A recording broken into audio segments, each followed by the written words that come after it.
This show is brought to you by our patrons at patreon.com/Elder Scrolls Lorecast. Robots Radio presents The Elder Scrolls Lorecast.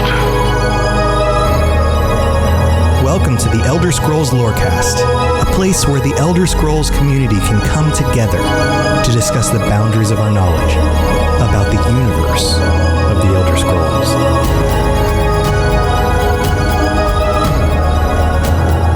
Adventurers, welcome back to the Elder Scrolls Lorecast. This is your host, Tom, or Robots, and I'm here, as usual, with my good buddy, Lotus of Doom. Lotus, today we've got our patrons with us. It is the end of March already, and we're having a fun discussion with them about the Daedric Princes because we've been talking about Daedric Princes. How you doing, man? How's it I'm going? good. Hermaeus Mora. Wait, did I jump the gun? Did I spoil it? That took you all of like 1.274 seconds. I had my little stopwatch going. Crap. Oh, geez. Oh, man.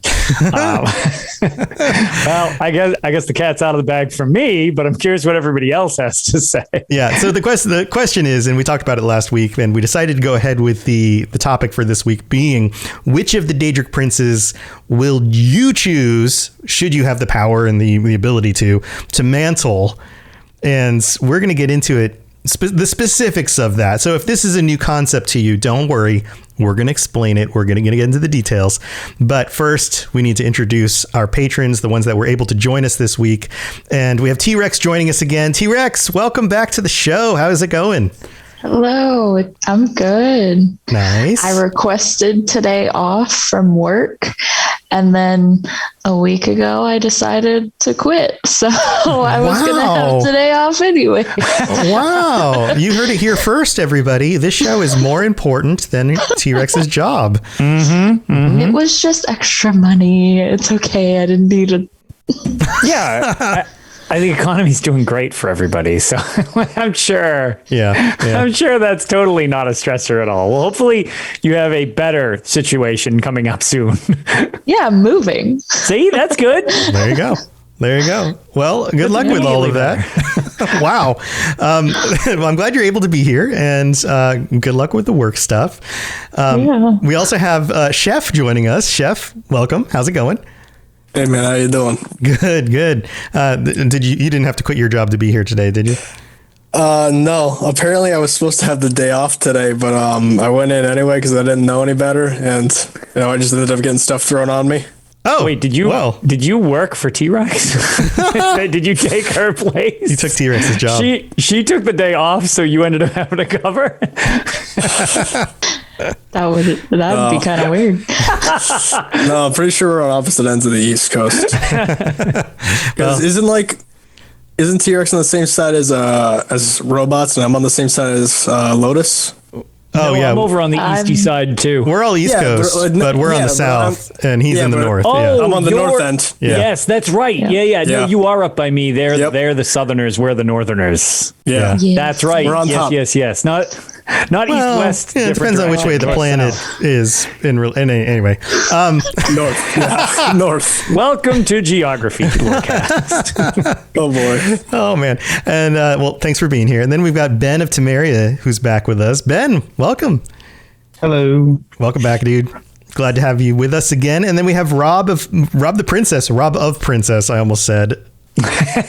Rob of the Princesses. All right. Ooh, that sounds salacious. That sounds like you are like a man of the world. I'm the princess of the world. Okay. Both. Yeah. I am Rob of the Princesses. I've been to many lands and I've visited many princesses. Don't ask me for stories. I might have to kill you. Oh, all right. Wow, that got intense. Wow. Okay, Rob. Glad you're here, buddy. So let's talk about mantling. We've been talking about the Daedric princesses and princes. I'm talking about princesses again. Lotus and I are going back into the Daedric lordesses. Is that a word? And we're talking about mantling. Now, Chef said, hey, guys, I've got a definition. I've pulled up what mantling is according to the definition. Chef, why don't you share that with us to get us kicked off? This is I looked over a couple of them. I didn't go by the UESP definition, but I actually just pulled it from the fandom wiki, so don't eat me alive for this. But I think their definition is pretty succinct. Sure. They say the process of mantling appears to involve taking up of a role, which then grants the person the power and, to an extent, the identity associated with that role. And then the quote given to it is by Nuhata of the, is it the Sphinx Moth, the Inquiry Tree? Yeah, the basic definition is walk like them until they must walk like you.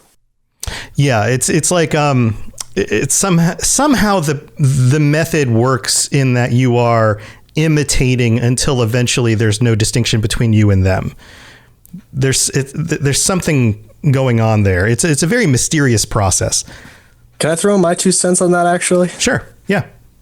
It's the common concept that is in the lore, the whole myth making reality idea. Mm-hmm. I think the idea of it is just as simple as more that, my video cut out again.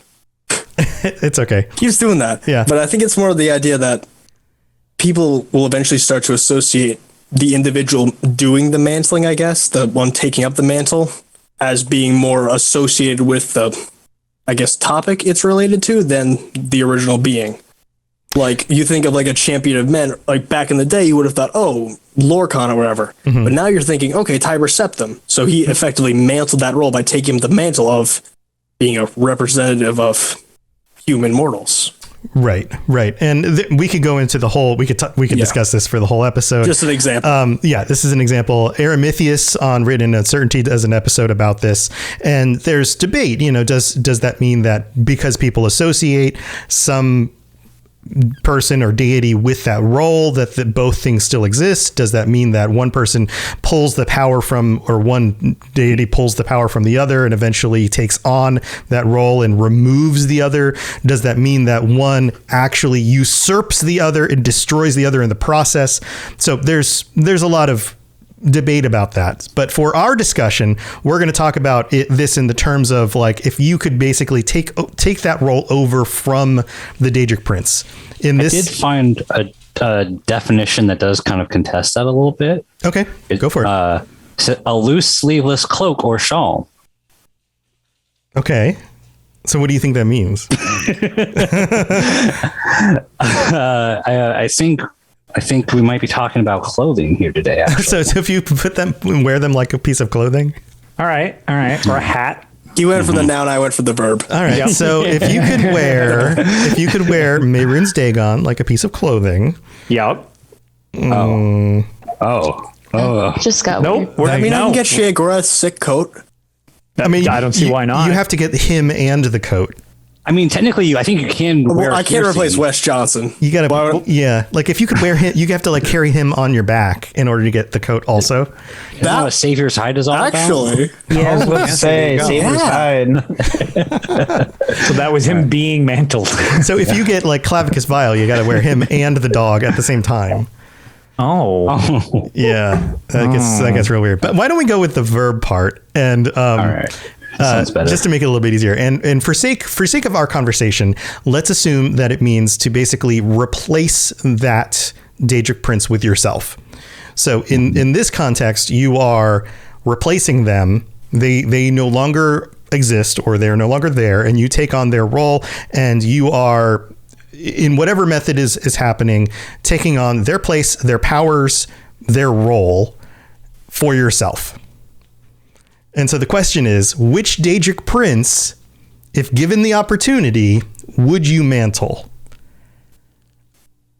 And I'm sure this is going to go in a lot of different directions. My assumption is that you would take on their realm of oblivion, their responsibilities, some of their powers, their relationships, like the things that they've already created in the world.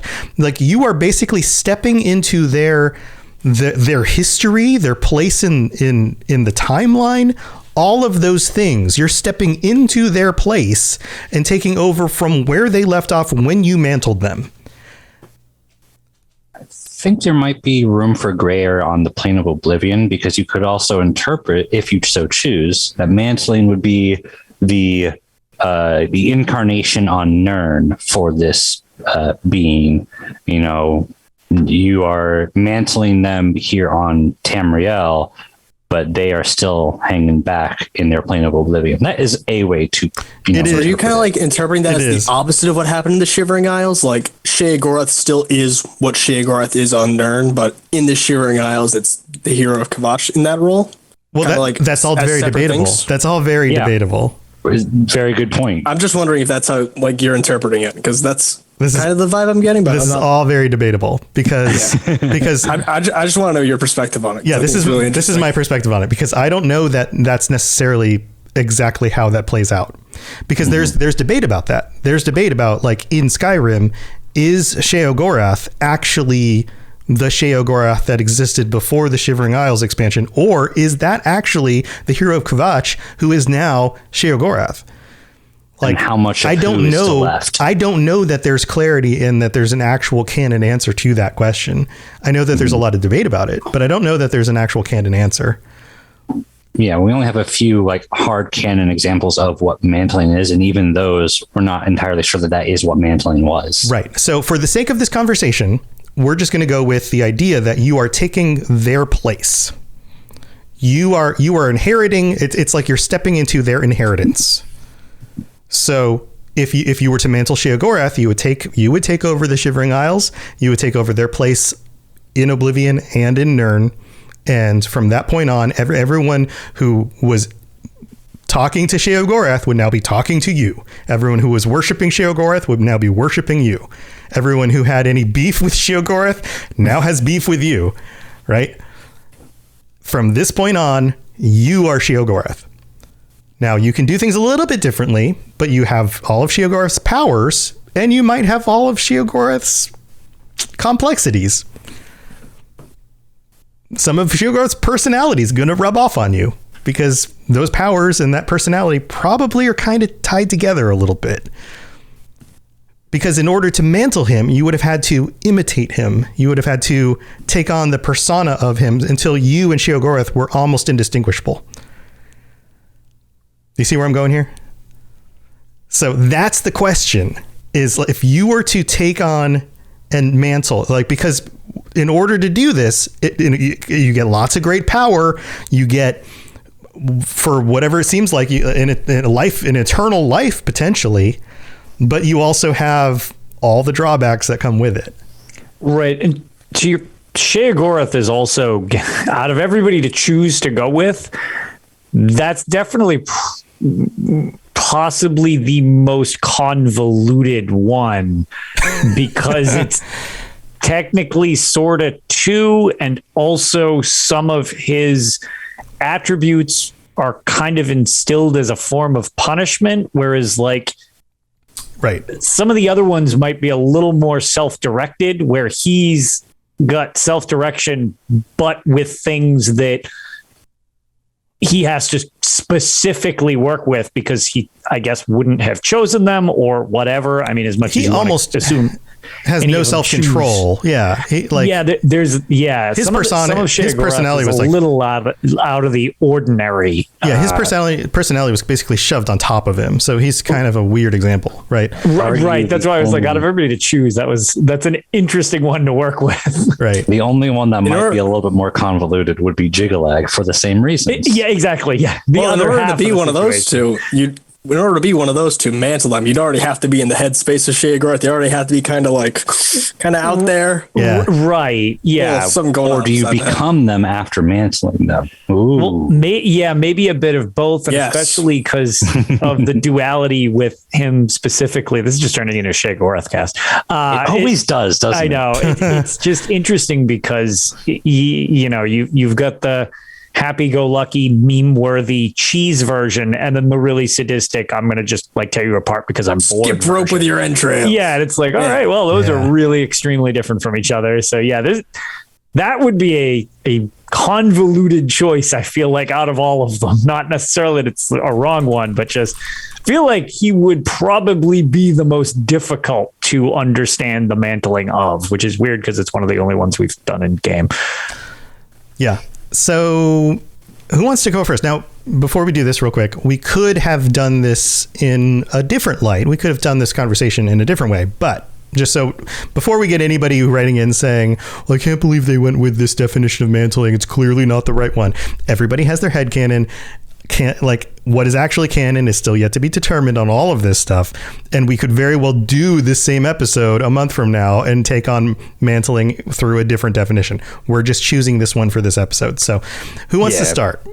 Plus nothing is clear in Elder Scrolls. Plus everything's always a little foggy. So this is just in order for sake of being able to actually do an episode, we have to pick something, right? Right. So we have to put down some groundwork and some walls and around our concept and just go somewhere. So who wants to start? I saw Chef. Chef, you want to go? Yeah. Yeah. All right, let's do this. All right. So, from what I gather, the definition we're going with, it isn't just like choose one of them. You're going to be exactly that. Like, there's a little bit of freedom with it, right? There's a little bit. I mean, you're still an individual. You're still a person. Not just completely change the. You the can. entire I sphere. mean, Like, just because you're trying to do the same thing, that's like two people trying to get to the finish line. You can go two different ways. Yes. Right. So I if wouldn't it's still under the same general sphere. Can I like hone in on one specific part of it more than is normally honed in on? Yes. I don't see why not. I want to go with Boethius. Let me give you an example real quick. I wouldn't expect you to pick her scene and say, and now I'm going to make, instead of making people werewolves, I'm going to make them all porcupines. Like, I'd be like, what? That's I think weird. that's a really good call on, flipping the script on predator or prey. There's a very good argument to be made like there. that's weird. Or I'm going to make them all dolphins. She's already kind of into that. Dolphins are sick predators. They're pretty wild. But it's like, okay, now you're just doing aquatic life. Angle here, Tom. Like aquatic life, that's weird. Or I'm going to do Mehrunes Dagon. I'm going to do Mehrunes Dagon, but now instead of destruction, I'm going to be all about construction. Like, that'd be like, that's not, he doesn't do that. Like, that's weird. He's not OSHA approved. Right. He's not OSHA approved. I'm saying, sorry, but go ahead. I think you guys get the idea. Well, I would want to go with Boethia, but I'm not really whole keen on the whole like, betrayal. That's kind of yucky. No. Mm-hmm. Okay. But the one line from Boethia that always like sticks out to me the most is like, it was one of the first lines in Skyrim that got me like super into the lore. It was at the very end of the Boethia's calling quest, in female form, so I'm gonna go with the she pronoun. She says to you, as you will it, so it shall be. And that whole idea of like the free will, I don't know, there's something about that that's just like super interesting to me. And it kind of fits the whole, like, at least the way I interpret the whole very Anuic viewpoint of faiths that directly follow Boethia, or singular faith. Mm-hmm. But Anuic, Patamaic. Wow, I'm completely out of it. The Patamaic, the creative Too much side of it. in my head. Right. Yeah. The chaos. Right. The whole do your own thing, make your own decisions, don't let anybody else decide it for you. Basically, I just want to choose whichever Daedra is the kind that would like do something. When asked why, they would answer, because I wanted to. Yeah, that's your objective. Like, this is my objective. What I do to get there is my choice type of deal. Not like the reason for doing it is this. The reason is because I chose, I wanted to do something, and now I'm doing it.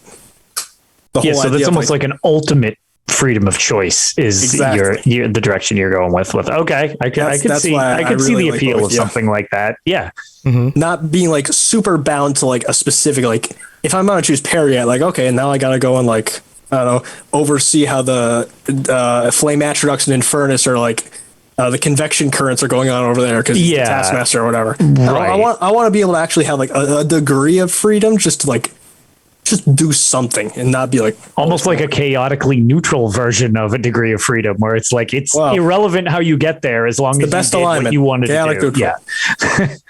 Also, that line from the book says, "Ask him whose blood now sprouts from my blade if I exist." Just goes so hard. Yeah. Also, I just want a snake tattoo, so that's another point for it. I like snakes. Okay. How do you feel about the whole like Trinimac thing? Is that what we're going to talk about? No, like the whole. I was about to say, because that was the thing I was thinking about. Like, well, there is that, but that's in your past. Yeah. So you don't have to worry, but you don't have to eat anyone else and poop them out. New me. right? Yeah. Like you can go your own direction when it comes new to Trinimac too. He's called doing that. Malakath. You could eat Green guy. you could eat Malakath again, and then Turn him back into Trinimac. Oh, I like recycling and all, but that's not the kind of green I want. see in my what life. happens the next time. I think he's more gray. Well, I mean, that's fair. He's probably covered in ash. Right. So here's the question. This is fine. So here's the question. So how do you feel about the whole like deceit and treasonous and like what like those tend to be very negative That's phrases? My whole thing is if I can take that and have it be interpreted as part of that like freedom of choice, like not being bound to a specific path, then I'm with it. If not, then I'm not it too gets a into little it. dicey if you have to do that, but more so Yeah. like that's fine if that's an option. Like Yeah, like I'm not about the whole like alignment. Like I'm not going to promote like go get the ebony blade, go like stab your buddy in the back with it. But like if there's something to gain from it, and you kind of got to like walk over somebody in the process, you got to do what you got to do. yeah. All right. I kind of see what you're going with. So you're kind of like really the chill. be. You're like the chill If mob boss need be. version Yeah. of Boethia. Yeah. You're like the hey, you I see what you did. You got to do what you got to do. You know, you got it. You got to do it. Sometimes you got to just Are you mocking my accent? Listen, no, I'm being a mob boss. I mean, listen. Yes. I see what you did. You hit Polly in the back of the head. You know what you got to do. What you got to do to get that rent money. I know what you did, but you know it's okay. It happens. It happens. The new statue is just a snake holding a blackjack instead, so that you can club people. Right. It's fine. Actually, Boethia's sigil, because you know, like the symbols they have Yep. for all the Daedric Princes. I'm pretty sure you guys used them as the cover images for the original Daedric Prince podcast. Yeah. The one of like the snake holding around the fist. That's actually Yes. like, I want to get something really similar to that as a tattoo next. It's a really cool image. Yeah. And back to like the whole betrayal and deceit being too much. You could also just find parallels to in the Enantiomorph. There's always the rebel, and Boethia definitely represents the rebel in that Right. Enantiomorph, which is not really an inherently bad thing to represent. It's actually typically the winner in that situation. Yeah. I mean, if Also, you I have a respect the war corrupt concept. king and, you know, the peasants uprise against it, well, okay, technically you're betraying your king in that scenario, but it's like, well, yeah, but if you're being mistreated, Perspectives. how is that? Exactly. It's Right. all a perspective thing at that point. Right. So, to be treasonous and secretive and deceitful against a villain is actually a heroic deed. right. yeah, but So- from the different perspective, that's being smart and coming up with a plan and sure. Exactly. So, yeah, strategic. Right. You're definitely much more interested clearly in the freedom at any cost type of deal. Yeah, the Attack on Titan season 4. Okay. I had a hard time getting through season 2. There was just too much like Season 2 was my favorite. talky. Oh, fair. feelings. I have so many feelings. The first I'm like like, just 4 episodes were like stinking really fight slow, stuff. but after that got so good. Just fight things. Stop The talking real about Titans feelings. were the friends we made You would along not the way. enjoy. You would not enjoy this first half of season 3 then. Oh God. Anyway, so let's anything else? Anyone on else have topic. any questions about Boethia? Because we don't need to do it. Attack I'll on talk Titan. more about Boethia. I love Boethia. Love him. Now that we're done explaining Goldbrand- why it's Goldbrand not is evil, why are you so evil? Because I can. Boethia, I think that's the right answer. So what would you do with this power? What you've gotten your ideal set out. What are you going to go and do with it? That's a good question. Okay, so Whatever the let's heck say I want. okay, so let's say we're at the end of what, the 4th era, so the end of Skyrim, right? The dragons 202 of the 4th era. the dragons have been pushed away, removed again. The Empire's basically in shambles. You've now mantled Boethia. This has been happening in the background while the Dragonborn has been fighting off the dragons. Where do you go from here? I would probably want to find the most ideal champion to my personal perspective, like somebody who has everything against them but is still going and still pushing for their own like freedoms, someone who's been completely trodden on that just actually deserves to finally have something good go for them, but not just outright give it to them, but give them the opportunity to have the satisfaction of doing it themselves, basically the biggest fan, from Oblivion, the guy with the funny hair, adoring fan. the adoring fan. Although he didn't worship Boethia. He was Azura's. He did worship Azura, He worshipped Azura, but maybe you could convince him over to your side. Brother, sister. It's fine. According to the Dunmer, I think he's the man for you. Yeah, they are, huh? They are. Oh, that means I get to be homies with Azura and Mafala. Yeah. Oh, Well, I already don't like as much Molag as Bal. those three would be. I already don't like Molag Bal. We're set. You're literally in like the most distrustful trio of friends, but sure. I mean, does it get much more? Yeah, does it get much more trustful amongst Daedric princes, though? I would say yes. I think those are literally the three most distrustful. Can we set up? Yeah, but there's never been any like beef in between them.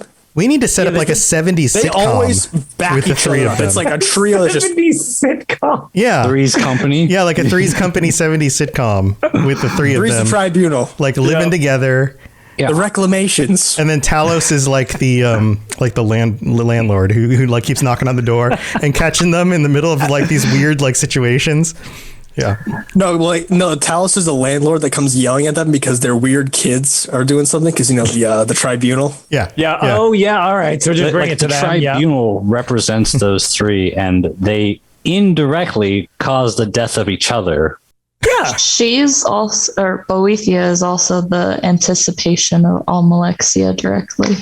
Yeah, So there you go. Our true there's boss. also Yeah, that. it's like all three of them are friends who live Almalexia together is the because best they looking couldn't one. afford. I'll take it. Because they couldn't afford rent, and they each have their own kids from like their previous marriages, and they all got divorced. So they all live together with their three kids in like this one apartment because they can't afford rent. And Talos is the landlord, but the kids all get in trouble, and then the kids get the parents in trouble, and then the parents have to deal with the land. This is the whole thing. Yeah, This could actually be a very Write this entertaining down. show. this is it. This is a very good idea. All right. I think this is fun, guys. Yeah. We need to move on because we got to get through everybody else. I could go on about Boethia for hours. I think but I stopped myself. T-Rex, were you going to choose Boethia too? No. Okay, you're not choosing No. Boethia too. All right. Nope. Was anyone else next, T-Rex, was anyone or else if going to not- choose Boethia? I'm not choosing Boethia, but I think for similarity's sake, I might want to go next unless someone else wants to go before me. I think you can go. Why don't you just go? Because it sounds like you've got a nice little if it transition here. ties in at all, you might as well have All that right. buttery smooth transition. Yeah. Go So for it. first off, I want to start by who I was considering, which not really relevant to who I chose, but I was considering choosing Namira. Because of Okay. like her primal connections to death and everything that marches towards it. The Reachman. Yeah, the Reachmen have a really awesome Most depiction of her unique as well. perspective. She has a soft spot for like the beaten, the beggars, and the sick. But ultimately, there's only one true path to fully embrace my poop fetish. So I went with Malakath. There it is. Done. You're right. This is actually a really good. Wow. You can confirm. Is it Great green or brown? segue.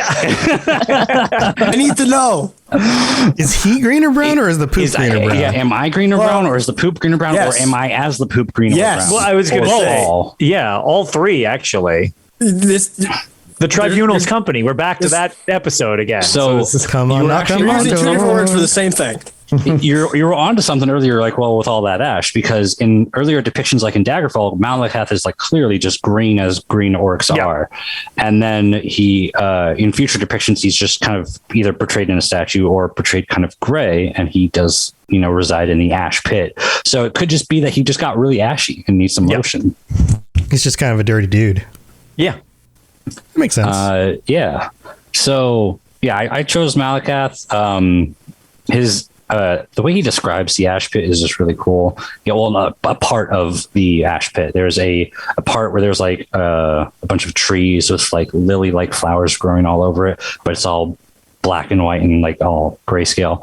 And he says it is like a shadow of a garden of what once was. And it makes me think of like back when he was Trinimac, he probably had a plane that he resided in that was probably beautiful and thriving and foresty, and this is just what's left that didn't get burned away. So I just like his plane of oblivion is just really cool. Let's see what else do I have in here. So the main reasons, the spheres that I'm trying to follow, with that made me want to choose him, is that he's pretty much, if you're going the most literal sense, he is a social justice warrior, which is kind of funny to think about. That's a unique way of viewing him, but he quite literally is. No, I know what you're saying, but it's funny. I don't think I would have ever. Doesn't he kind heard of more him want phrased that way? But yeah, I see what you're saying. He stands up for the downtrodden. Yeah. Yeah. He's He is the Lord of the betrayed. Yeah, it's like basically the patron of the spurned and ostracized. And the Pariah folk. What were you saying, Chef? But by that logic, wouldn't he just kind of want his followers, his children, and the orcs to just kind of stay ostracized, stay in your little camp, keep liking me, don't go out to the Aedra, That's kind of a conundrum. There's a lot of things like that. In Christian literature, Satan, has his followers, and it's like, do you want to keep them scorned in hell, or isn't Satan's goal to technically break out of hell because he hates being there? There's a whole there's a lot of ways you can go about that. Ultimately, if I were to be making the decisions, I would say probably not. I think he has a soft spot for the pariah folk because he knows what was done to them, and it's not a good position to be in, and he wants to help them. That's why he literally fathers over the orcs more than any Daedric Prince parents over anyone. So he's a very caring Daedric Prince, which is interesting to think about because he's so brutal and so hardcore at the same time. Right. Yeah, that is interesting. And to that point, it is also that weird conundrum of okay, but if they end up making things work back out, is that then going to no longer please him because you won't be the ostracized that he's actually there to kind of oversee? It's the social services conundrum. As him. It's the do you work yourself out of a job question for social services. That's a great way of putting it. Yeah, it's exactly the same problem. If he's actually good at doing this, does he basically render himself obsolete, or the people that he was covering, obsolete? So that's a unique twist on that. Right. Yeah. Anybody who's actually in social services for the right reason should try to make their job obsolete. Yeah, exactly. You literally want to be unemployed if you do it right. Right. And of course, you never will be because you're never actually going to solve the problem for everybody. But that's one of the arguments that comes up about it. I would think it's actually an interesting route that, if he, in this metaphor, does work himself out of a job, if he helps the pariah folk, get out of their hole and they are no longer scorned by societies, he could take his rightful place back where he once was and regain his title as being Trinimac. Oh, that's interesting. Almost like then mantling himself. once he's eliminated the idea of pariah folk even existing, if that ever could happen, which is a very big feat. Yeah. But if that were to ever happen, then Malakath no longer has a need to exist, but he is still thriving. So he would just take the next adjacent path, which would be Trinimac. Does that path lead back up Chef's butt and then out Chef's mouth? I guess please there's no. only one way to find please out. No. I'd really rather not. No, I'm sorry, but you quiet down. You had. Do you have to unpoop yourself? do I have to vomit him up in Paragon again? But it's like a colonoscopy. It'll be fine. Yeah. You ever seen the opening scene of Ace Ventura? It's the reverse. Yeah, I mean, oh my God, yeah. Wow. All the way, just anymore. all the way through. All right. So that I think is mainly what I had for ideals behind it. And I like the idea of him, become removing the aspects of him that made him Malakath and then restoring that idea of him being Trinimac. Mm-hmm. That's a cool idea. Yeah, this is some cool stuff. That's actually a pretty neat concept. And I just like the way that you worded that. That's actually, it seems really accurate, unpoop? But I just never thought you like the way I worded unpoop? Yeah, that was definitely it. That was exactly what I was thinking. Okay, cool. No, in all seriousness, Rob, that was actually to what Lotus was actually saying. Yes, that was very cool. Yeah. You've got some cool ideas there. Anybody else want to chime in about Rob's thoughts on this?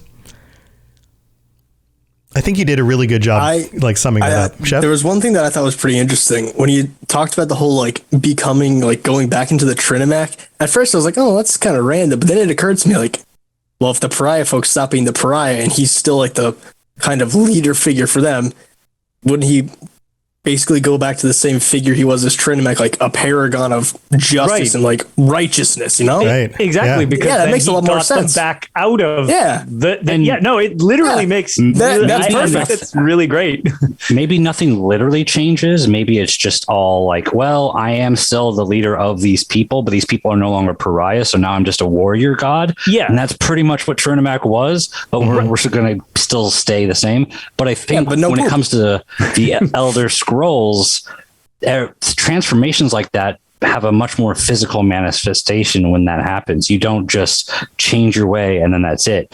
Like when the Chimer became the Dunmer, they didn't just start being called the Dunmer. They physically transformed into a new people. Sure. And same thing with when the Aldmer were transformed into the Orsimer, they were physically transformed. So I feel like when that happens, there's just a physical transformation that would also happen. Yeah. Now that I'm thinking about that, I guess that would kind of erase Orsimer. Theoretically, then we would bring back Aldmer, or they would continue to evolve into whatever the next thing is. We get some really cool hybrid of Aldmer and Orsimer. Ooh, that'd be cool. Or some sort of continued evolution of they're mer, but they're buff. Yeah, they have the big chins. Yes, and they already have big chins. Some points about what I would do. Yeah. So that was my next question. Is okay, at the end of all this, what is your goal? So I had two in-game quests that I liked. Both took place in the Skyrim game, and I just liked the concept of those quests, and I would take those and turn them tenfold. The first quest is Retaking Thirsk, which is the Thirsk Mead Hall Solstheim quest, where you help either the Nords or the Reeklings, technically Skull, or the Reeklings, take control of the meat hall because they're fighting over it. And if you side with the Skull, then you essentially have to not only fight back the Reeklings, but then you have to help them prove themselves worthy to their ancestor spirit Hrothmund, which it's almost I feel like it was a lost opportunity that they didn't just put Malakath in this quest instead of Hrothmund. I guess it makes sense that they were the Skull instead, whereas if there was other Nords still took Malakath into their religion the same. So I feel like it could have worked, but the fact that it was a Skull, they're like, oh yeah, we got to do an ancestor spirit instead. But they had to prove themselves worthy to the spirit and say okay, we fought back. We have the meat ball. Can we have permission to, go back to our lifestyle? And he ends up, saying no, and they say, we don't care. But that idea of proving themselves worthy in a physical manifestation, that we took it back from the Reeklings, but also did we earn it back at the same time? And then with the Daedric quest for Malakath, there's a pretty similar aspect in that going on when you help the Orc tribe at Largashbur. There is the chieftain named Yamars, who's a total D-bag, and you've got to help with the ritual, summon him, blah, blah, blah. Yamars wants you to do everything for him and complains that you're not doing it well enough. Yeah, and then wuss. Yeah, he's like, well, I'm too old, and I got this really heavy armor, and I can't do this, and you go fight that giant for me. Which is, and then you end up proving that the tribe is still worthy by doing all this stuff for them, and obviously Yamars is not worthy and gets smote by a giant and yeeted into the heavens. Yep, one of my favorite yeet sequences in Skyrim. The yeet sequence. It's so funny. I remember the first time I did the quest, I looked away as I exited the cave, and I looked away to go grab something. I come back, I'm like, where did Yamars go? And then he just falls from the sky. I'm like, what? Found you. Now for that armor. Yeah. But so what I would do is essentially what those people did in those quests is as the mantle of Malakath, I would travel across all of Tamriel, not just the orcs, because I mean the giants clearly worship Malakath as well, because the giants are the ones who took that shrine from the tribe. So there's reports of giants and ogres and orcs, and I think even like centaurs and minotaurs also. The goblins worship Malakath as their blue god. The blue god. Which they actually have like a massive reference to that in the Goblin Quest for the Creation Club with like anniversary edition. Yeah, there's that's cool. thing for it in Blades as well. Yeah. I can't remember which game it's in, but I remember reading about there was a group of goblins who thought they were worshiping Malakath, and it was just a dude that painted himself blue. Yeah, that was the Creation Club thing. Was it? Okay. Yeah, he like accidentally covered himself in like ink or something from like mushrooms he was grabbing. Yeah. But it was like, oh, I guess the goblins like me now. And it was like, oh, one of them's getting too smart. Put him in a cage. And then that one you get So yeah, I would just run around to all of these different cultures and society, well, not cultures, just societies and tribes, and that are scorned pariah folk, and help them become not pariah folk, and do like a series of mini conquests, help them take lands that they want to take, as long as they earn it. I probably preface this with, I would not reveal myself to be the aspect of Malakath, and just put some sort of hardship to them, because he is still a harsh prince. So some hardship or suffering that they have to bear through. Hide the soup spoon, make them find it, make it very difficult when they have to sit down at, supper. Yeah. That's actually exactly what I was going to do. That's what you do in all of the meat halls. Yeah. But no, put them through like a series of very harsh, things they have to go through. And as long as they prove themselves worthy, then I'll be like, all right, boys, let's go. And then just, stomp over some lands and take over some places. And that's what I would do. Nice. That sounds great. Right. Sounds like you got a plan. I like that. I like that. Yeah. Real good. All right. Well, tell you what, we got to take a break here and thank our patrons, which is like you guys and a whole bunch of other people. And we're going to come back and talk to the rest of our patrons about who they're going to mantle. So don't go anywhere. The skies are marked with numberless sparks, each a fire and every one a sign. So this week we've got two new patrons, Rob S. and Seth P. I almost did it backwards. Seth P. who signed up. Welcome to the Patreon. Thanks for signing up. Wow. And to all 88 of our patrons right now, holy moly. Thank you for supporting us. It is wonderful to have you guys all supporting the show. We really appreciate it. And a big shout out to Mr. Gummy Boy and Noodle Al Dente, our tier 5 actual Daedric Princes. I'm still waiting to find out what their Daedric powers are, but, let us know. And you guys know the spiel here. If we've helped you get through your work days or your, or heck, if you just want to help us out, go to patreon.com/Elder Scrolls Lorecast and check out all the different tiers. You get ad-free episodes. You can join us for these chats. You can get t-shirts and stickers, all sorts of fun things.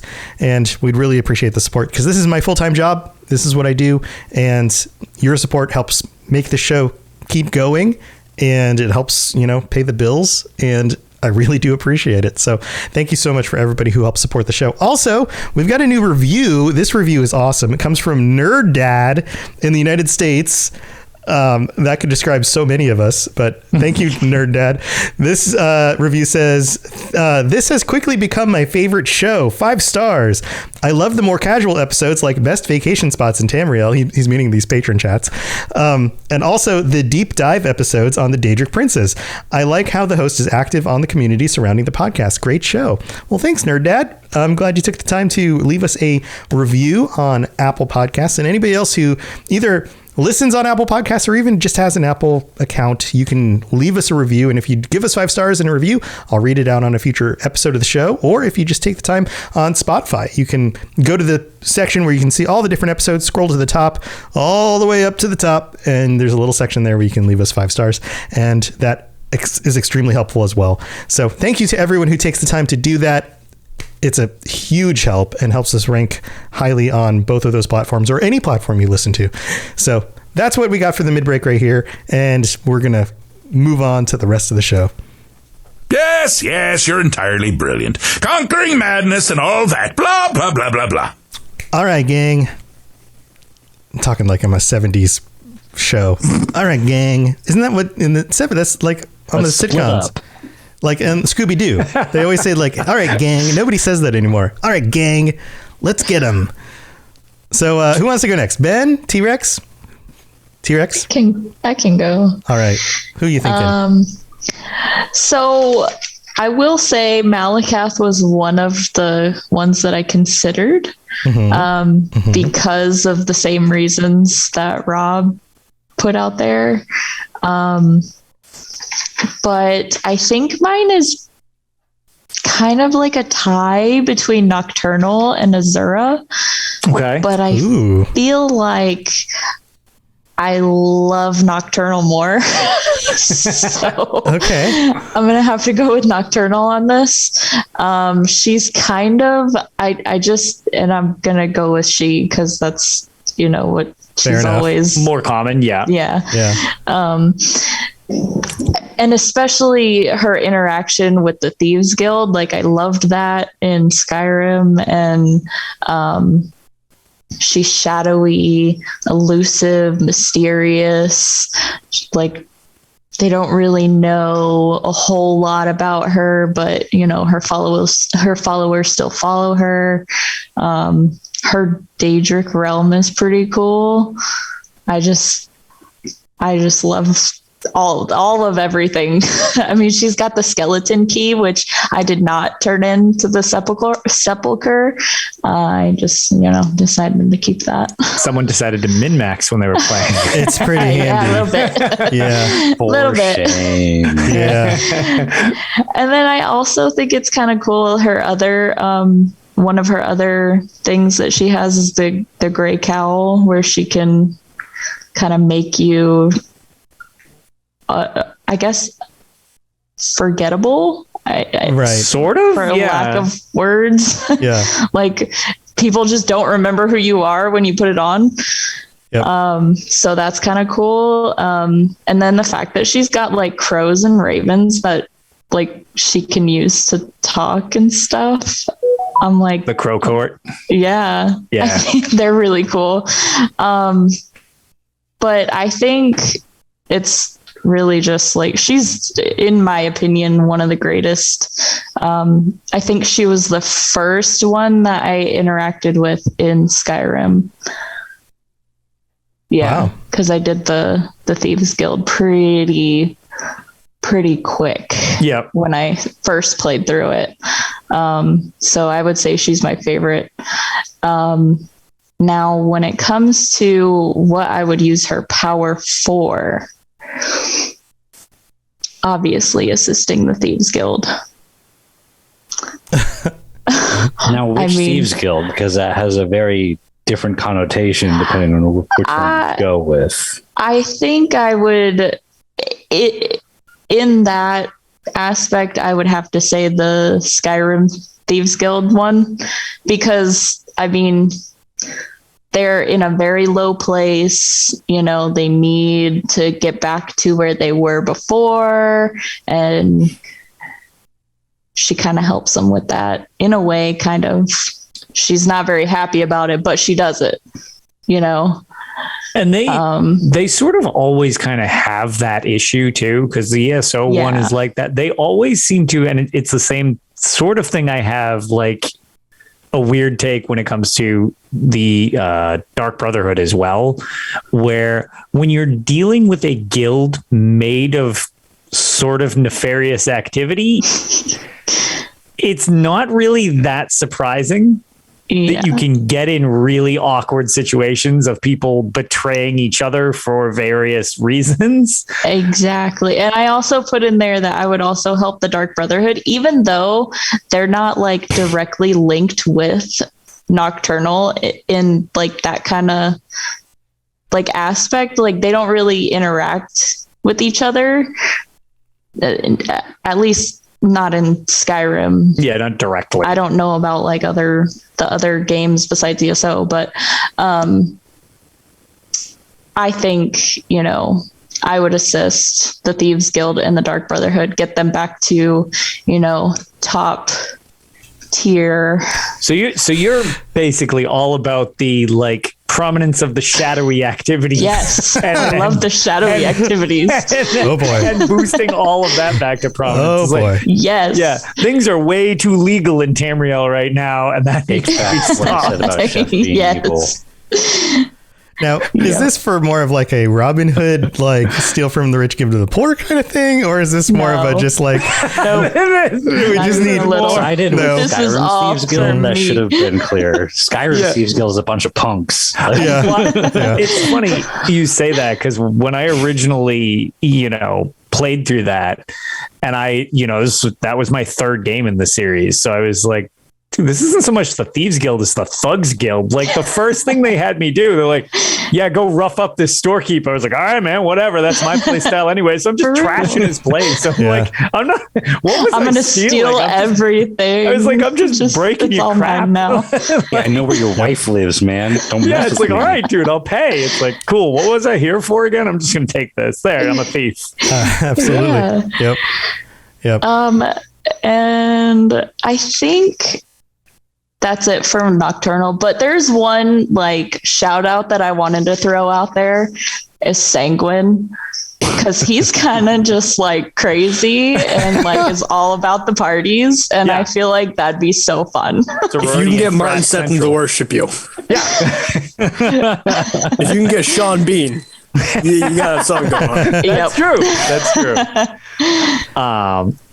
So just out of the like three that we've done, I kind of like the fact that we've got a neutral one, we have a decently good one, and T-Rex is just like, nah, screw it. I just want more criminal activity in the world. Right. Listen, she was the first Daedric Prince that I interacted with, so I'm like, yes. Yeah, Hey, like do yes. Go for it. Nocturnal is about. I is more love about her. The chaotic neutral side of the thievery, and she's comfortable with the evil side of it. So there's no hate on what the path you take. That's totally valid. That's the thing. That's what I kind of like about it. You just chose to be evil. You woke right. up and That's chose what I mean. violence. It's like, she's also about like night and darkness. So she's like the goth queen of the Daedric Princes. Love it. Yes, she's one of my favorite princes for sure. She is what I aspire to. Right. And also that Skyrim robe though, like we are all thinking it. Oh no.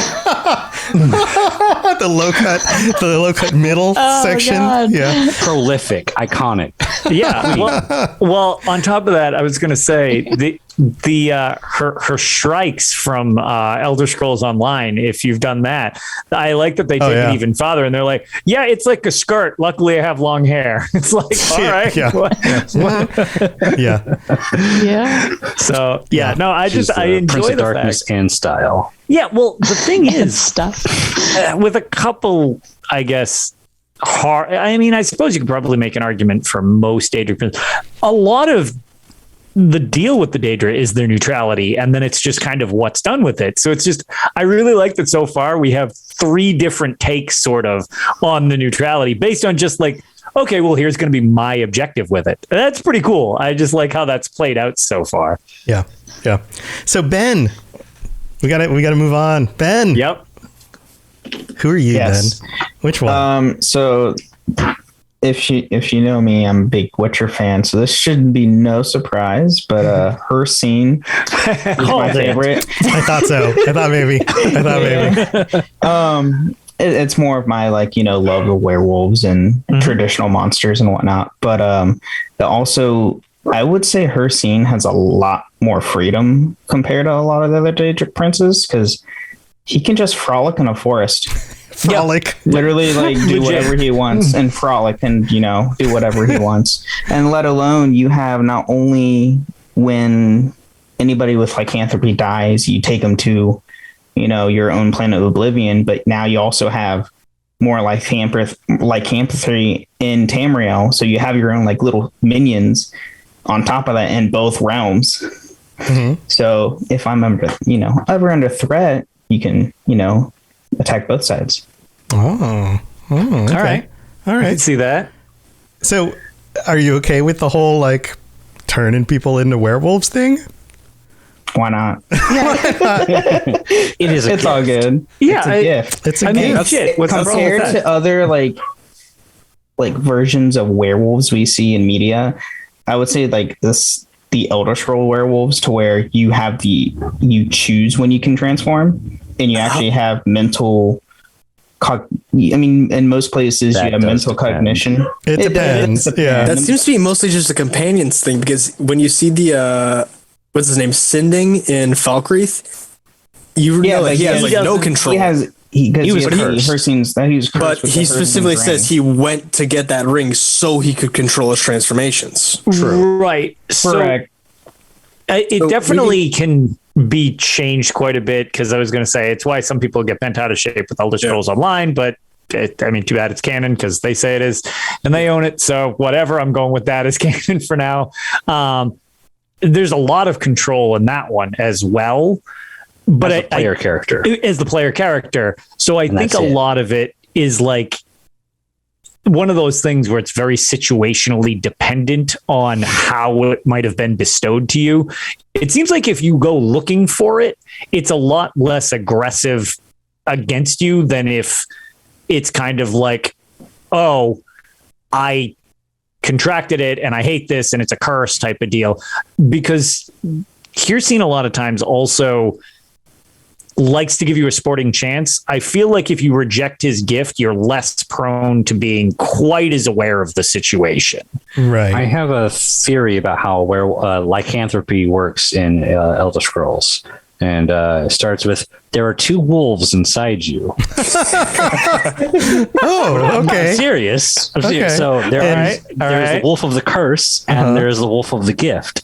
And which one you feed is the one that will show. If you reject this wolf and you try to hide this wolf and you don't like it, you are feeding the gift, the wolf of the curse. The curse. And therefore, Okay, I can see what you're saying. Yeah. And it will come out whenever it wants. If you feed the wolf of the gift, then you are transforming as often as possible, hunting whenever you want, and truly embracing the gift.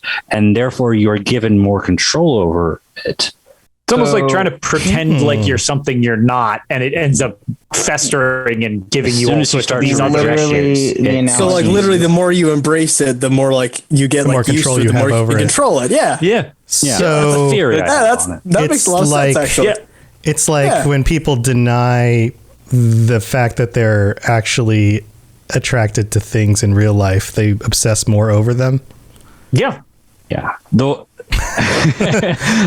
It's like people human in the game psychology. series- Yeah. The people in the game series who complain about the lycanthropy the most are the ones who don't turn as often. Right. Yeah. Right. Yeah. It's like people who deny that they're not. People complain about stealth archers. Yeah. People always turn complain into about stealth they archers. turn into stealth archers. Just pick up yeah. a greatsword, man. Do it. Yeah. All right. Touch all right, Ben. greatsword. Sorry All to right. shadow your speech, Ben. Okay. So- Oh no, the you're reins. good. So Ben, we didn't ask T-Rex this either.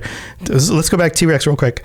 What is your now that we're at the end of the fourth age, fourth era, whatever the word is? What's your next goal as Nocturnal? Do you have a goal? Remain in the shadows. Just remain For in the now. shadows. All right. I don't Okay. really. I mean, like, It seemed like just more nefarious activity. Yeah. You just don't seem to Yeah. like the status quo What of about people being able Harkon's to. plan? Okay. kill him. Yeah. Just kill the sun. Yeah. Just All the right. sun's never up. It's always dark. All right. Sun's up, buns up. All right, Ben. Well, I'm gonna have to beef with the no sun thing because they say that Goldbrand is like it's like sunfire in a blade. I gotta Alright, have well, beef with that, man. I guess if you're in the same room as the sword, then it probably would be day all the time. Oh yeah, fair enough. But you find it in a cave in Skyrim. Come on. Honestly, just keep hunting. Just doing your thing. Do my thing. I mean, kill vampires because werewolves hate vampires. All right. So there's that too. Yes, sir, fellow Molag Ball hater. Yeah, building that beef with Molag Ball. All right. All my homies hate Molag Ball. All right. Sounds good. The interesting part about that too, Ben, that's kind of like something you had mentioned originally to start with. The idea of you can just kind of frolic in a field. Frolic. One thing that these images of Ben frolicking. I know. Here's seen just like frolicking. He's got like the spear of bitter mercy in one hand. He's just frolicking through the field. Yeah. But, like ridiculous imagery aside, he literally is cursing, frolicking. You have to hunt him down, right? Like Austrian children from like The Sound of Music. Well, the thing is, like, Hearsine sort of has like, I guess, the most easily understandable end goal to literally what you said, where it's like, well, everything's about competition, the hunt, which for the most time is like fun. So it's like in the same vein as like a sanguine type of thing.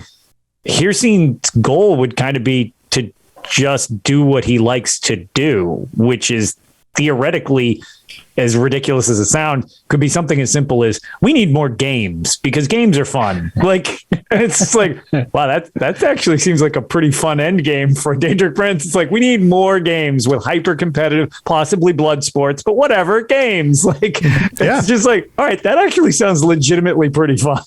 Yeah. He's definitely the most not evil prince out there. Every prince has an argument besides Molag Bal of being not evil, but I feel like his is the best. His is really his nobility borderlines on like just at points because it's just like, look, you need to have a fair shot. If you're cheating, now you're on the bad end of this because you tried to play unfairly. It's like Malakath has a twist on how you could see him to be good, but you could just twist that same argument and okay, now it's an argument to be evil. Whereas Hirsine is right in the middle. He is just definitely not evil and not really good either. He's just neutral. Just is.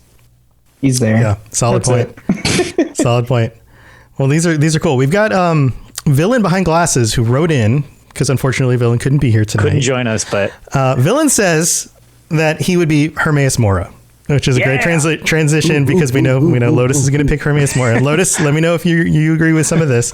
What is better than pursuing knowledge? What is better than watching the universe from an unseen plane of existence as a floating tentacle monster?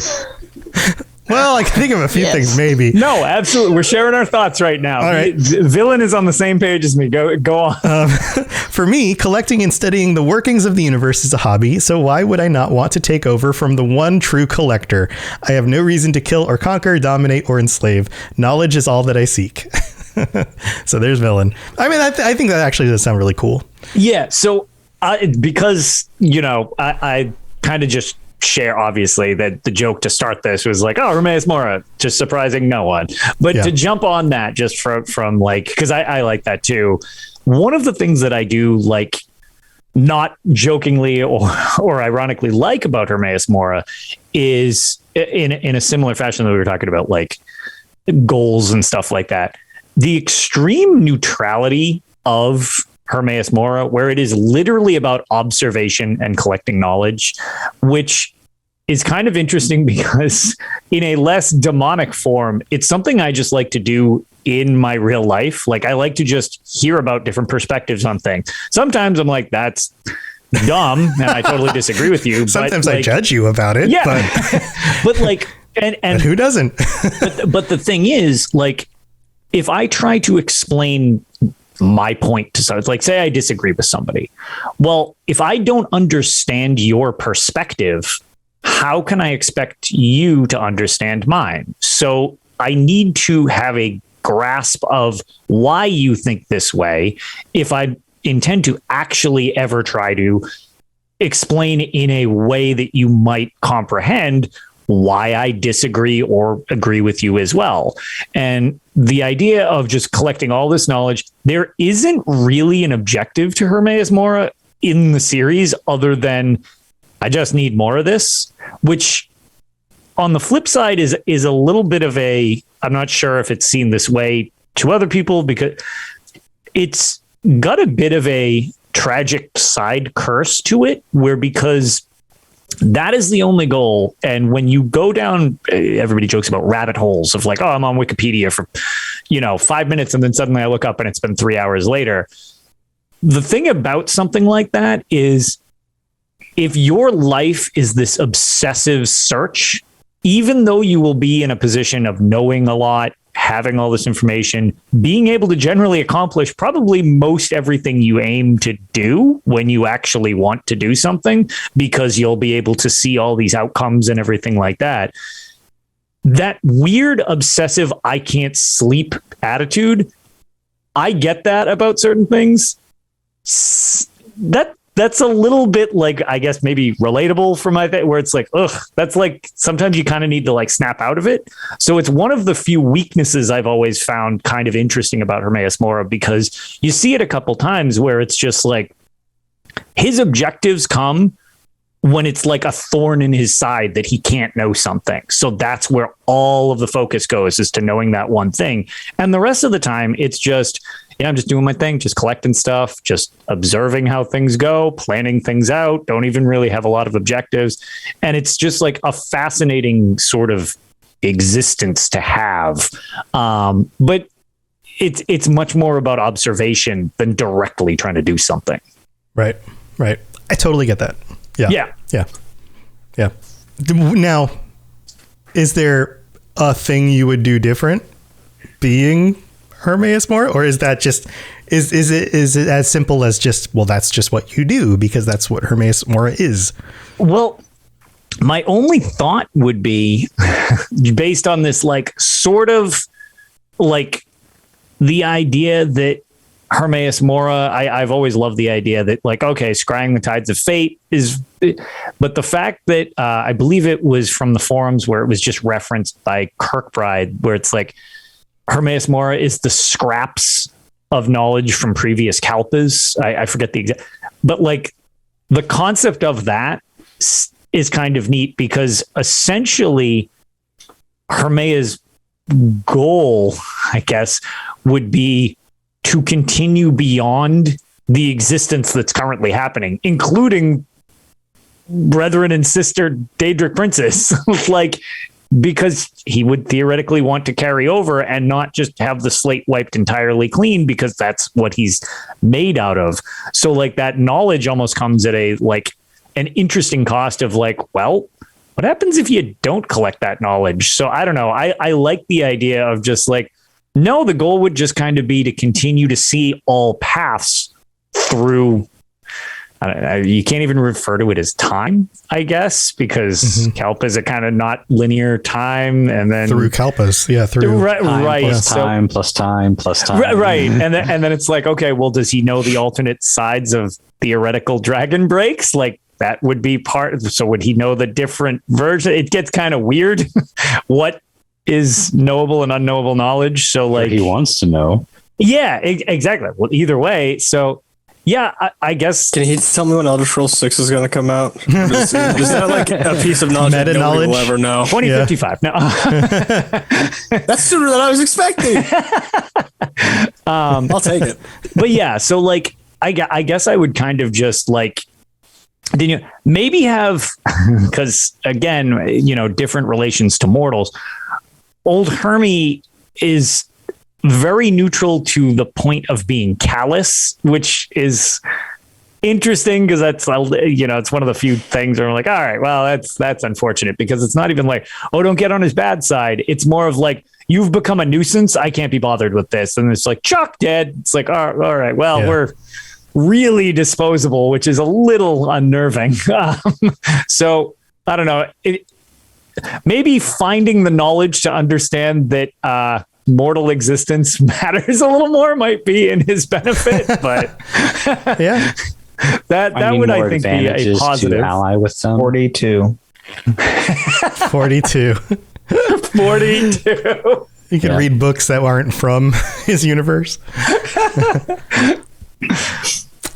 Yeah. Interesting. Okay. Yeah. I understand the arguments to say that Hermaeus Mora is neutral. I do kind of agree with it, but he's also very vindictive at times. Well, and that's very why, sinister. You're right, and he definitely and that's kind of why I wanted to bring up the callousness. It's kind of like, from a mortal perspective, you can definitely have like, okay, this is like, do not get near Hermaeus Mora. Like, this is real problematic, because as long as you're beneficial to like a neutral cause with him, or a beneficial cause toward Hermaeus Mora, things will probably be, he'll bestow you some great gifts to get to help him get to where he's going.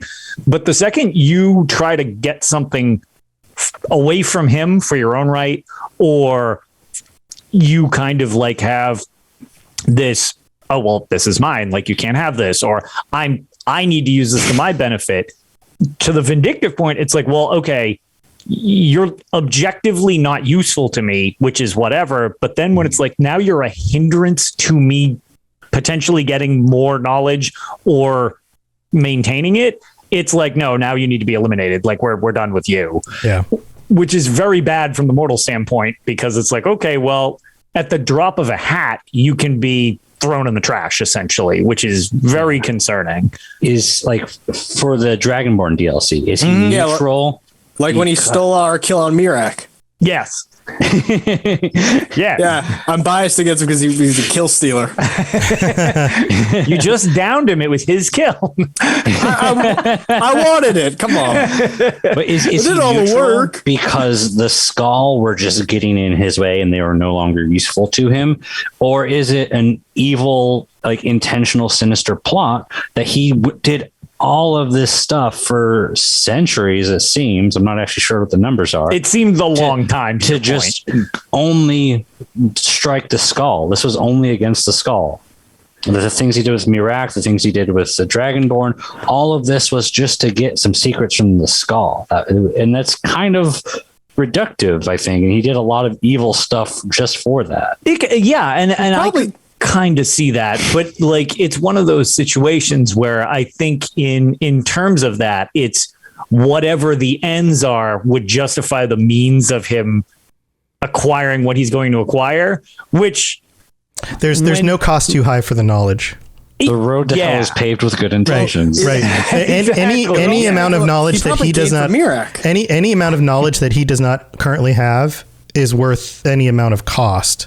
Yeah. So to him, because he's an infinite, eternal being, and any amount of time and any amount of pain and suffering to mortals is insignificant.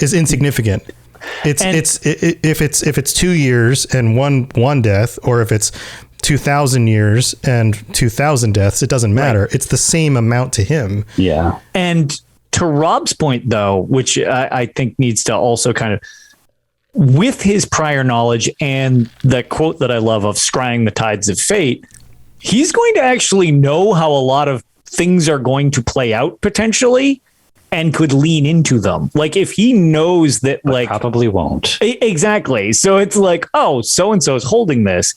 Well, if we'll use just Mirak, because we've been using that a lot. Like, okay, Mirak is going to use what I give him and kind of become self-righteous and do his own thing because he wants power. But it's like, well, I could use that at a later date to do this really slow play to end up getting to the sky. It's like, well, then at that point, it's like, okay, there's like, from the mortal perspective, it's like, man, that's pretty screwed up. Like, you're really taking out a lot of us for the sake of one thing, just because you know how to play off potential destinies. Chef, it sounded like you had a response to what I was saying earlier. I was just thinking, like, I don't know. I assumed he gave Mirak a hand because he was like, oh, maybe I can find out some neat stuff about dragons and crap. Like, well, yeah. So he probably had a lot to gain just from like employing how he was weaponizing Mirak, I guess is what I meant with by that. Not probably had a lot more to gain recruiting Mirak is one thing. He probably gained a lot from doing that, but how he weaponized him later on was solely what he wanted from the Skull. Yeah, there's probably more to it than just that, but like I agree that definitely the Skull was probably like a big focus of that, because they have their weird shamanistic magics. They probably keep things like very much to themselves in a way that he couldn't see. But there's got to be more to it than that, because if not, there's probably a more direct and effective way of getting that specific information. He's not really. It's probably just direction. That's true. He's probably, I was say, by that same logic of him knowing literally if he knows exactly which path to take, like min-maxing a Let's Play, like he probably picked like the one path which like, okay, this will get me the most overall with the least amount of effort. He's like Doctor Strange for the most output. Exactly. He's like, there's 14 billion and one ways that this can go wrong, and there's one that'll go right. So I went the Mirak way. But then you've also got the side effect of if he takes a more circuitous route, what other things can he pick up along the way? So it's like, it's one of those things where there's all these routes and theoretically he's got eyes looking at all of them. It gets kind of hard to keep track of the potential ways of getting to what you want to get to. Well, he probably picked that best route. Right, but then he's very much not all-knowing, and his goal is to become all-knowing. So he's going to try to become. He's going to gain as much knowledge along the way. Yeah. So sometimes it's almost like it's weird. It's almost practical for him to be impractical in certain situations because it will give you other outcomes, even if it's something as simple as how did this group react to me doing it? It's just it's weird when you start dealing with. I think you and I had talked about this. I don't even remember if it was on a podcast or not, Tom, when we were just like, it gets hard to comprehend when you start talking in like infinity concepts. Yeah. And it's like, if there's infinite timelines or potentials that things could play out and how would this do it? It starts getting hard to wrap your head around what's going to get you the most out of it when you have literally everything at your disposal. It gets kind of weird. Yeah. The equations just work out subtle, strangely. Yeah. Yeah. Yeah. Exactly. Yeah. Well, guys, we're getting close to the end. But I need to chime in. Yeah, I was going to say, you don't get to escape without this. I want to know. I'm going to toss one in here. This one will be quick. I'm going to go with, I could also say Hermes Morit because, of course, learning all these things would be fun. And being who doesn't want to be a creepy blob tentacle eyeball monster? Damn straight. I would still go with the chompy claw version, but oh yeah, lobster crab. No, I probably wouldn't. Okay, I'm gonna go with Clavicus Vile because he gets a good boy. He gets a Doge. Who doesn't want a good boy? That's fair. All right. Please tell me there's more. And nope, and just solely based on dog. You imply there needs to be more of a reason. I mean, that's a pretty good reason. That's good. Then he gets his own good boy. You might have just sold me over Boethia on that. I know. I was going to say he's the only one. And this good boy can like shapeshift. Shapeshift. He can be in whatever kind of good boy he wants in whatever moment, right? And he has a funny accent. And he's a funny accent. And in Redguard. And he gets to make. Really, he gets to be like, basically he gets to play game show host with everybody all the time. This is because you want to be a game show host, isn't it? That's it. He gets to just be like, all right, let's make a deal, buddy. Here we go. But here's my thing. What's your end goal? It's just having fun, man. More game shows? It's just having fun. I want to be the host of the Game Show Network. This is Tom's end goal. This is he's just kind of like her scene. He's just having a good time. He's just making some games, having fun. Welcome to the price of life. The price of life. Welcome to the price of life. Do you want to live? Sounds like one of his games. Yeah. Sounds awful. Go collect me a bunch of, I don't know, claws from some mud crabs. Go. 7 rat butts. It's like that Cold Harbor quest where you like have the 3 teams. No. I'm trying to remember more about it to describe it, but Angolf the Undying's in there. And 3 teams? That's been a while. It's essentially you take place in a game show in Cold Harbor. It's not Molag Bal who's running it, but it's one of his Dremora like lieutenants, and you have to play his little games. And oh, I remember that. It's a pretty fun quest. You try to just like, am I going to save these members of the Mage Guild or these members of the Mage Guild? So that's what I would do. That's what I would do. As a non-ESO player, I'm so confused. Yeah. No, you got to play through these quests. About that. You got to play through them. But I think that would be fun. And then I can be as good or evil as I feel at any moment. Clavicus Vile is kind of like just flat out evil. I've never seen him. Yeah, he's very much kind of like. Give me an example of a wish he's granted that helps someone. He's self-serving. He's self-serving. Thumbs up and a middle finger at the same time. He's self-serving. He does it for his own enjoyment. I would genuinely like to know. Like, he does it for his own enjoyment. Let's No, it's just I've for got him. one, and it makes me sad that I have to reference this in a positive way. But in Elder Scrolls Redguard, with that audio clip that we played, so The ear-piercing you end one? up in the Fields of Regret, and you are actually, after that audio snippet that we subjected everyone to, Clavicus actually asks you a riddle, and you are placed in front of two doors with this riddle in front of you. I don't remember it off the top of my head, but more or less, you are trapped in the Fields of Regret due to awkward circumstances. And if you can solve his riddle, he just straight up puts you back where you need to go. No strings attached, safe as, because I think he expects you to get it wrong, and it's kind of like a weird riddle. So I wouldn't say that it's necessarily a good thing, but I would definitely say it's much more of a neutral thing where it's like he lives up to his end of the bargain. And that's the thing, is if you can outsmart him, he will kind of like He respects accept it. Yeah. he won't cheat. But to your point, his end goal is to like, how can I screw with you for my entertainment? Right. And it's Who like, can I kill along the way? right. And it's, like that's the thing with the rueful axe. It's like, dude, that's way more messed up than the actual thing. Like, but if you can basically out salesman him, you can get something out of him. But I would never say he's necessarily good so much as he'll play by his own rules, even if it actually pisses him off occasionally. Mm-hmm. Mm-hmm. Yeah.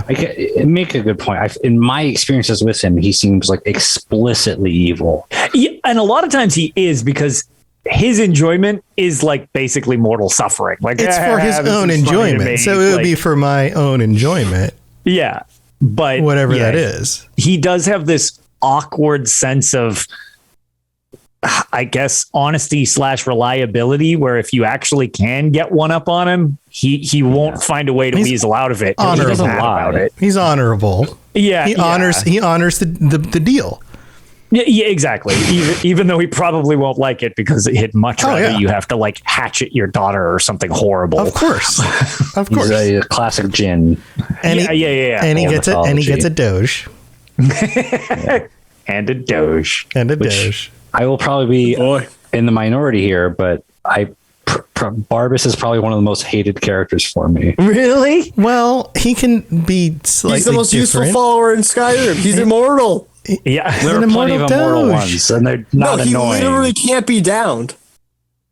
I will say also, if you are a big fan of Barbas, because I generally am most of the time, if you want to like Barbas less, find easy. Barbas in ESO, because I wanted to punch Barbas in the face in ESO. no. Not in Doge form, but in weird Scadarfin form, because he also has a human form that's human. He's got a Daedra form that's humanoid, really annoying. Yeah, that's true. That's true.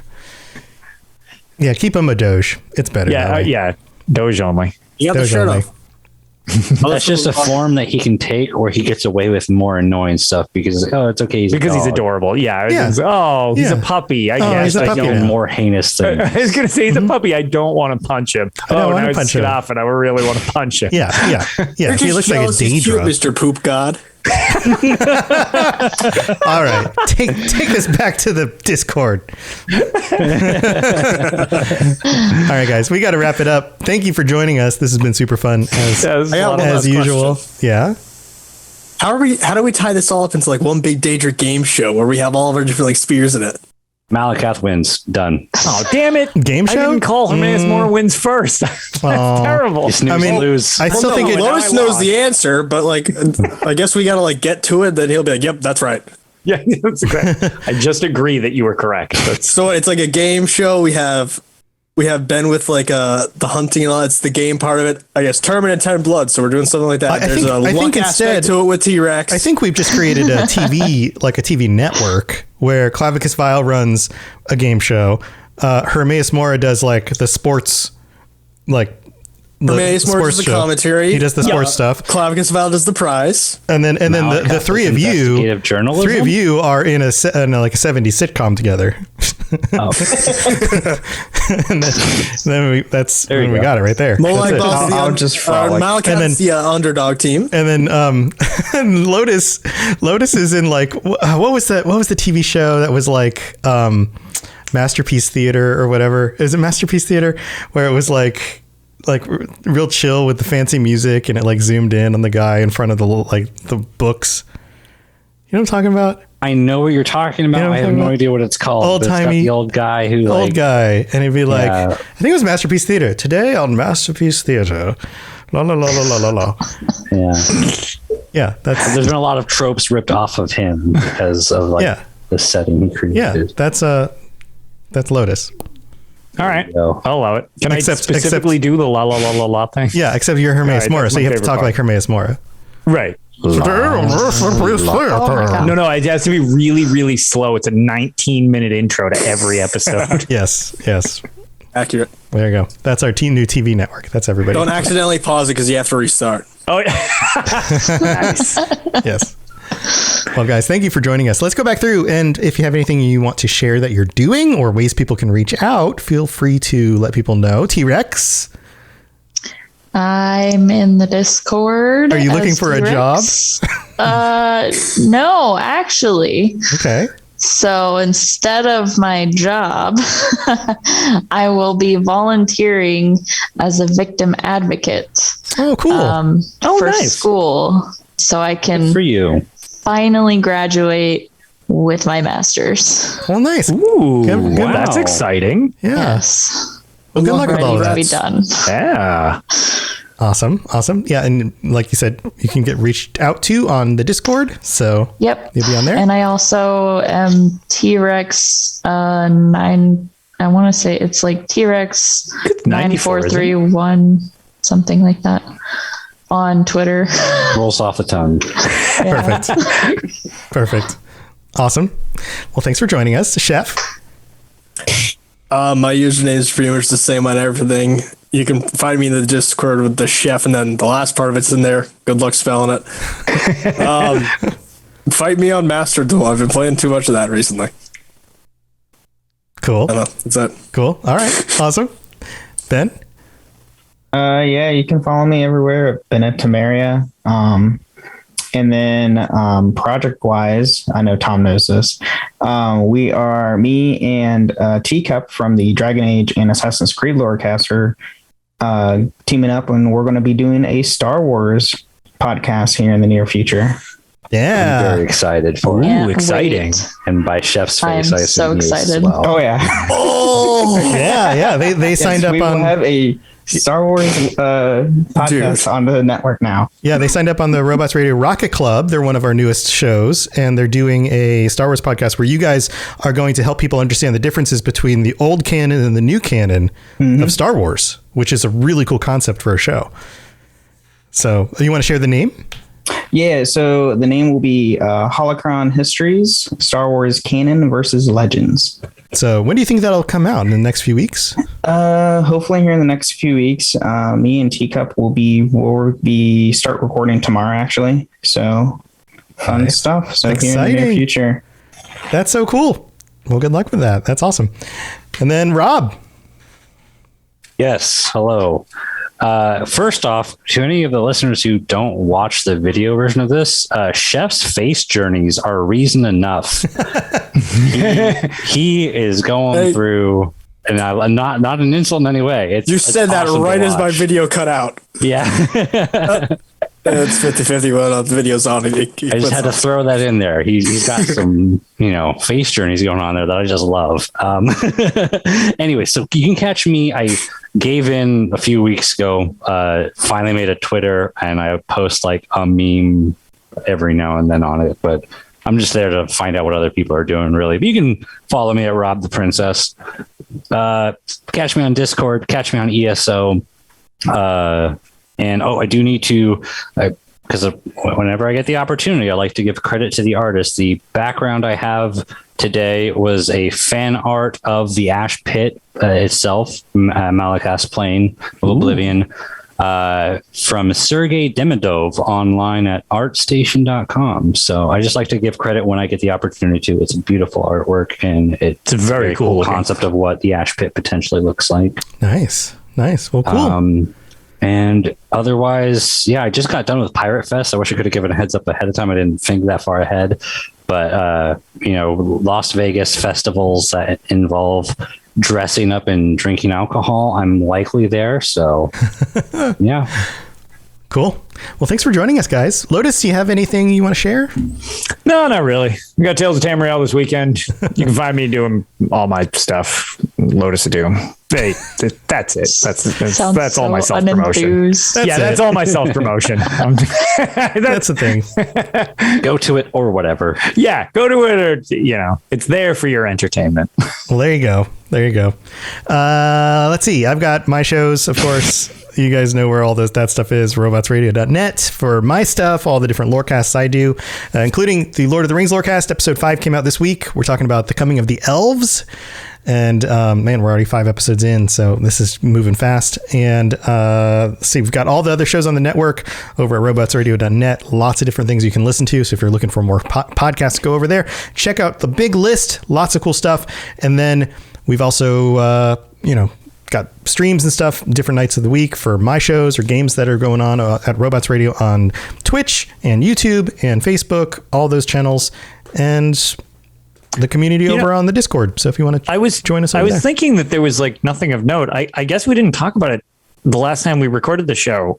Tales of Tamriel is now part of Robots Radio. That's noteworthy. What? That wasn't announced last time. I'm thinking of this coming weekend. It was it'll just be a standard show. We're just going to do the stuff with the news and the touch. It's I guess we never actually announced on this show that we joined Robots Radio. So I have a question about that. Yeah. Was there any change that actually had to happen, or because UESP was already part of it, was it just okay, well, we are too now because we are UESP now? So it's funny you say that. We basically dismantled the website Dungeon Crawler Network, which was where we did all our hosting over there, and streamlined everything with Tom's help into just we're just gonna move all this here because I'm on both things anyways.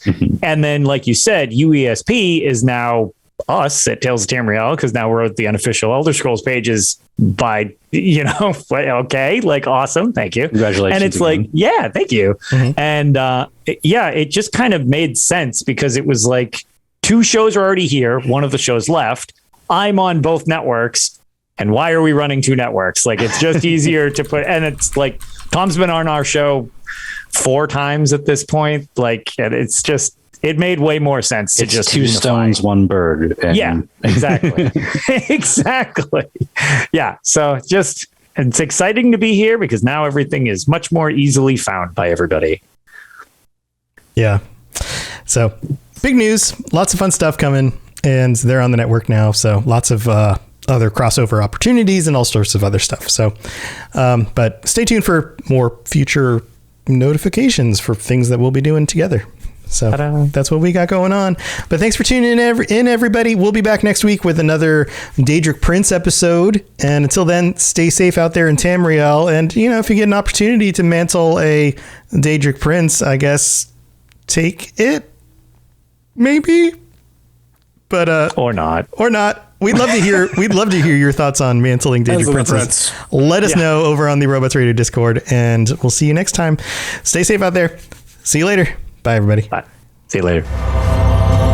Thanks for listening to the Elder Scrolls Lorecast. If you have something you'd like to contribute to the show, please reach out to us at elderscrollslorecast@gmail.com or on Twitter @ESO_Lorecast.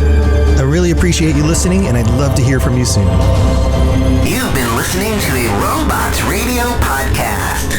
Smart shows for interesting people. Check out all the shows at robotsradio.net.